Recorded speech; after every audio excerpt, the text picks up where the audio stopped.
राधे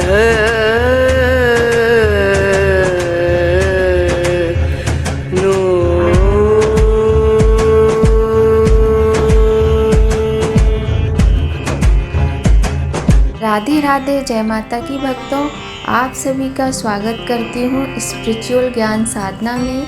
और आप सभी से अनुरोध करती हूँ कि स्पिरिचुअल ज्ञान साधना को सब्सक्राइब कर लीजिए और बेल आइकन को प्रेस कर दीजिए ताकि आपको नई नई वीडियोस का नोटिफिकेशन मिलता रहे। हनुमान जी अष्ट सिद्धि नवनिधि के दाता कहे जाते हैं। वह भगवान शिव के 11वें रुद्र अवतार हैं, यानी शिव जी का ही अंश हैं। उन्होंने त्रेता युग में वानर राज केसरी उनके पिता और माँ अंजना के यहाँ जन्म लिया था। धरती पर उनका कलयुग में भी वास है। जय माता की। राधे राधे। जय सिया राम। सभी भक्तों को हनुमान जी के जन्मोत्सव की हार्दिक शुभकामनाएं। कैसे हैं आप सभी लोग? आशा करते हैं सभी लोग बहुत अच्छे होंगे। कमेंट में जय सिया राम अवश्य ही लिखिएगा इस शुभ अवसर पर। आज की वीडियो में हम आपको बहुत ही कारगर सिर्फ 3 उपाय बताएंगे जो कि अत्यंत सरल भी होंगे, जिनमें बिल्कुल भी धन की आवश्यकता नहीं पड़ेगी। आपको सिर्फ स्वयं की भक्ति की आवश्यकता होगी। तो पूरा वीडियो इसीलिए अंत तक देखिएगा, अंत में उपाय अवश्य ही बताएंगे। तो यहाँ पर हम सबसे पहले बात कर लेते हैं कि हमारे हनुमान बाबा को अष्ट सिद्धि नवनिधि के दाता कहा जाता है। और ये सभी जानते हैं, जो लोग हनुमान चालीसा का पाठ करते हैं वे सभी लोग इस प्रश्न का उत्तर जानते हैं कि अष्ट सिद्धि नवनिधि के दाता पंक्ति हनुमान जी के बारे में ही है। पुराणों के अनुसार केवल वही ऐसे देव हैं जो अष्ट सिद्धियों और 9 निधियों से संपन्न है। अणिमा, महिमा, लघिमा, गरिमा, प्राप्ति, प्राकाम्य, ईशित्व तथा वशित्व अष्ट सिद्धियाँ कहलाती हैं। सिद्धि शब्द का तात्पर्य यहाँ उन पारलौकिक व आत्मिक शक्तियों से है जो तप और साधना के द्वारा प्राप्त होती हैं। हनुमान जी भगवान शिव के 11वें रुद्र अवतार हैं। वे शिव जी का अंश हैं। जब त्रिलोक में भक्त जनों पर अत्याचार बहुत बढ़ गया था और रावण की अगुवाई में राक्षसों ने आतंक मचा रखा था, तब देवताओं और ऋषि मुनियों ने श्री हरि विष्णु और शिव जी से प्रार्थना की। तब श्री हरि ने कहा कि वे त्रेता में अंतिम चरण में राम जी का अवतार लेंगे। उनसे पहले श्री शिव जी ने श्री हरि की सेवा के लिए हनुमान जी के रूप में जन्म ले लिया। भगवान शिव भगवान विष्णु के आराध्य हैं और भगवान विष्णु भगवान शिव के आराध्य हैं। वानर राज केसरी उनके पिता और माँ अंजना थीं, जबकि पवन देव हनुमान जी के दत्तक पिता माने गए हैं। जब राक्षस राज रावण ने माया रूपी सीता जी का हरण किया तो राम लक्ष्मण दोनों भाई उनकी खोज में वन वन भटके। एक दिन दोनों भाइयों पर वानर राज सुग्रीव के गुप्तचरों की नज़र पड़ी। सुग्रीव के कहने पर हनुमान जी दोनों का भेद जानने उनके पास साधु वेश में आए। तब हनुमान जी और राम जी पहली बार आपस में मिले। उसके बाद हनुमान जी जब लंका पहुँचे तो सीता जी से भेंट हुई। जहाँ अत्यंत कठिन कार्यों में भी सफल होने के लिए हनुमान जी की सीता जी ने भूरी भूरी प्रशंसा की। उन्हें अष्ट सिद्ध नवनिधि के ज्ञाता कहा। यही वाक्य हनुमान चालीसा की चौपाइयों में बोला जाता है। हनुमान चालीसा का पाठ हनुमान जी की स्तुति के लिए अति उत्तम बताया गया है। तो आप सभी लोग समझ गए होंगे कि हनुमान जी को कैसे और कब अष्ट सिद्धि नवनिधि के दाता कहा गया है। और हनुमान जी ही एकमात्र ऐसे देवता हैं जिनके विषय में ये पंक्ति कही गई है।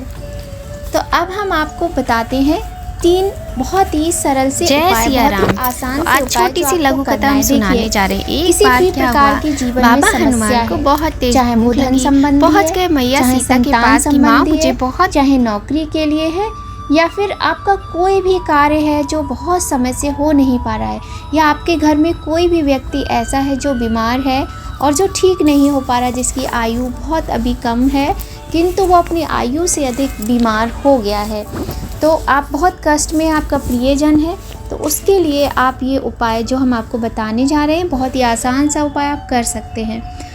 आपको क्या चाहिए है? आपको तेल चाहिए है, एक दिया, बाती और माचिस और हनुमान चालीसा की पुस्तक। यदि आपको हनुमान चालीसा कंठस्थ है तो बहुत अच्छी बात है, अगर आपको याद है तो बहुत अच्छी बात है, फिर तो पुस्तक लेने की आवश्यकता भी नहीं पड़ेगी। अब हम आपको इसका नियम बताते हैं कि आपको ये नियम लेना पड़ेगा आज से ही। आज हनुमान बाबा का जन्मोत्सव है, 1 वर्ष के बाद जन्मोत्सव आएगा, तो आज का ये शुभ दिन जाने मत दीजिएगा।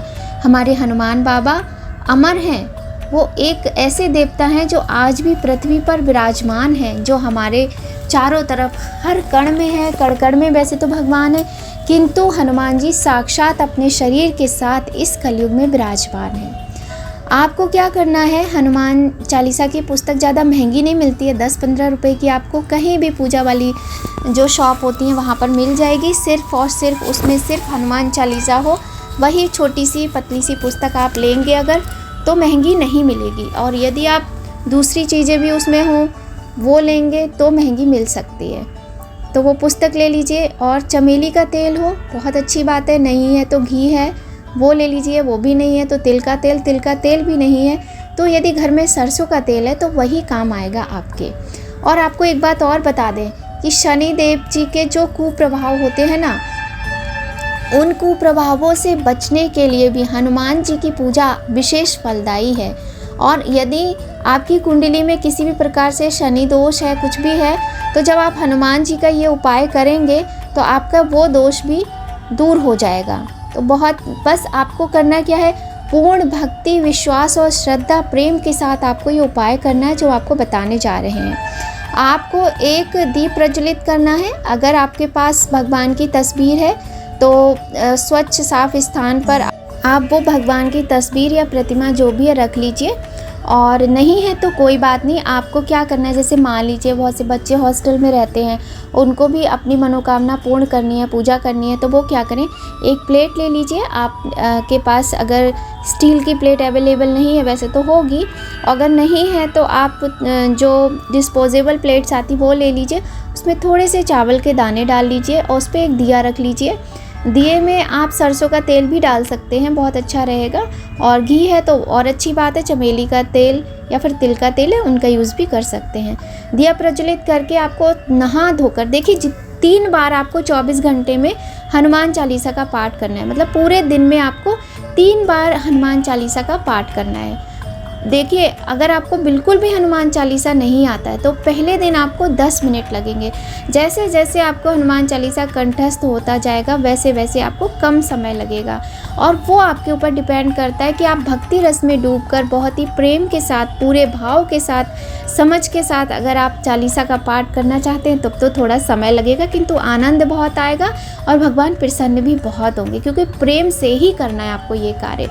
तो आप 3 बार करना है और तीनों बार आपको वस्त्र साफ पहन रहे हैं, क्योंकि दिन भर में आप कई बार टॉयलेट जाएंगे या फिर मतलब आप शौच के लिए जाएंगे, लघु शंका, दीर्घ शंका, किसी भी कार्य के लिए जाएंगे, या आप मान लीजिए बाहर से आ रहे हैं, ऑफिस से, कॉलेज से, कहीं से भी आ रहे हैं, तो आपको स्नान करना है।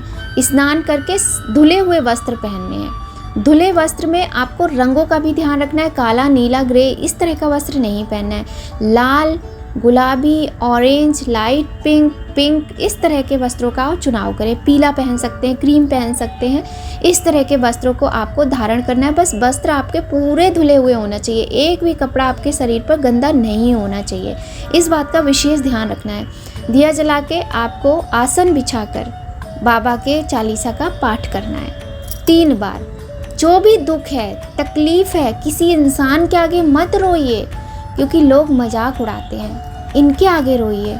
ये आपके दुखों को समझेंगे और दूर करेंगे विश्वास के साथ। 11 दिन में आपको फ़र्क पता चल जाएगा।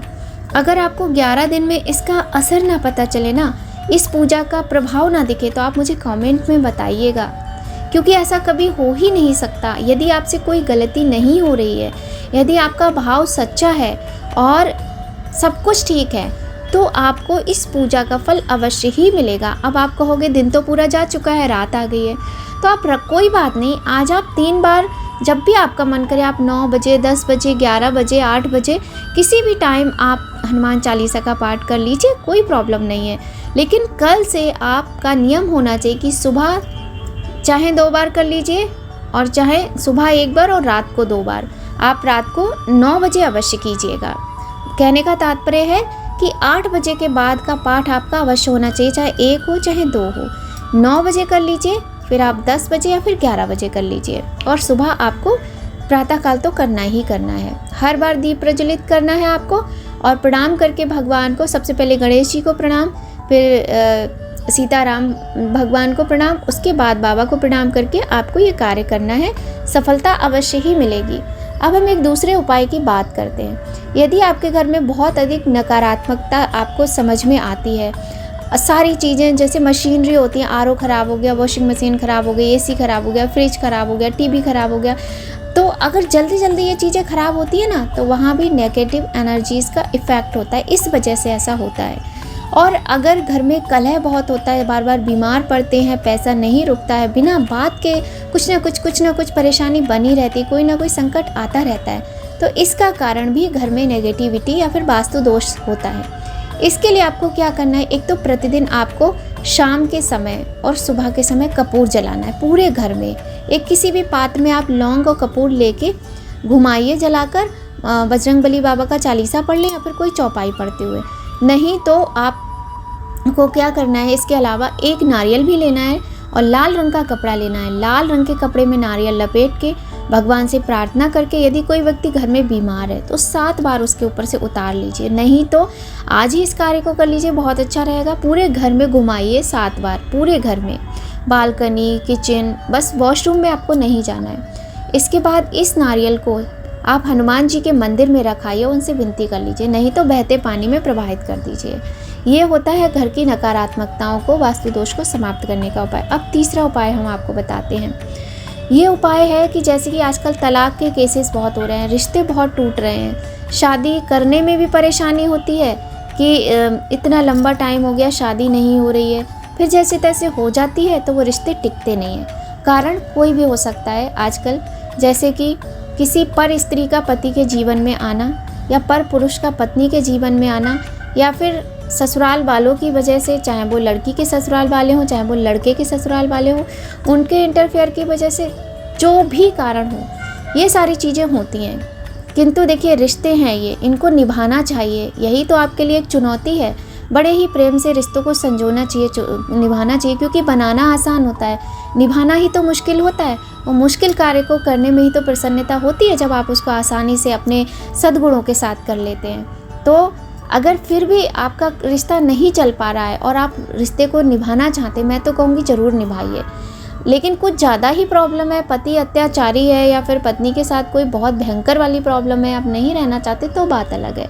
अन्यथा निभाना चाहिए रिश्ते को। तो आपको करना क्या है, आज से ही आप सुंदरकांड का पाठ प्रारंभ कर दीजिए। आप संकल्प लीजिए, एक सिक्का, कोई भी कॉइन ले लीजिए, थोड़े से अक्षत ले लीजिए, फूल है तो वो भी ले लीजिए, थोड़ा सा जल डाल के भगवान के सामने बैठकर आप सरल भाषा में, मैं आपको संस्कृत के श्लोक बिल्कुल नहीं बोलूँ, मैं यही कहूँगी कि आप कहिए कि भगवान, मतलब अपना नाम बताइए, मैं आपकी दास हूँ, आपकी बेटी हूँ, बेटा हूँ, और आपसे मैं ये आज प्रॉमिस करती हूँ, वादा करती हूँ कि आज से मैं आपका सुंदरकांड का पाठ प्रारंभ करने जा रही हूँ। मेरे जीवन में ये समस्याएं हैं, मेरा रिश्ता आप ठीक कर दीजिए, मेरी घर गृहस्थी टूटने से बचा लीजिए, या मेरे घर में ये समस्या इसे ख़त्म कर दीजिए।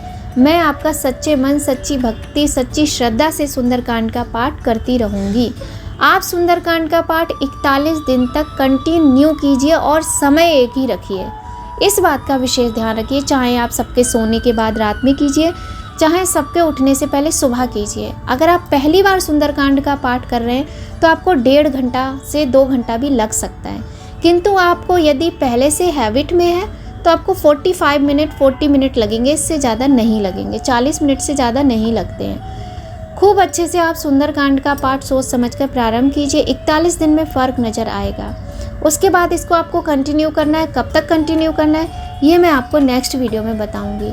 आपका रिश्ता कहीं नहीं टूट के जा सकता, टूट ही नहीं सकता, चाहे कोई कितनी भी कोशिश कर ले, चाहे कोई काला जादू ही क्यों ना कर ले। यदि आपने ये उपाय किया तो आपका रिश्ता बिल्कुल नहीं टूटेगा। साथ ही आपको क्या करना है, मंगलवार को मंदिर जाकर 10 रुपये बूंदी का प्रसाद आपको हनुमान जी को भोग लगाना है। और अगर आप कर सकते हैं ना तो एक सिंदूर की पुड़िया खरीद के बाबा के चरणों में अर्पित कर दीजिए। बस इतना उपाय कर लीजिए। देखिए, ये छोटा सा उपाय हमने बताया है जो अनमोल रिश्ते को बचाने के लिए, जिसका कोई मोल ही नहीं है, रिश्ते को कोई खरीद नहीं सकता। रिश्ता हमेशा प्रेम से बनता है, मन से बनता है, भावनाओं से बनता है। अपने रिश्ते को बचाने के लिए इतना तो कर सकते हैं। ये 3 उपाय बहुत ही सुंदर उपाय, आप करके देखिएगा, आपको रिज़ल्ट 100% पॉजिटिव ही मिलेगा। यदि वीडियो अच्छी लगे तो लाइक कीजिएगा, कमेंट में जय सिया राम लिखिएगा और ज़्यादा से ज़्यादा सपोर्ट कीजिए। तो चलते हैं, अब वीडियो बहुत अधिक लंबा हो जाएगा नहीं तो। मिलते हैं आपसे नेक्स्ट बहुत इंटरेस्टिंग वीडियो में। तब तक सब लोग स्वस्थ रहिए, प्रसन्न रहिए। जय माता की, राधे राधे, जय सिया राम।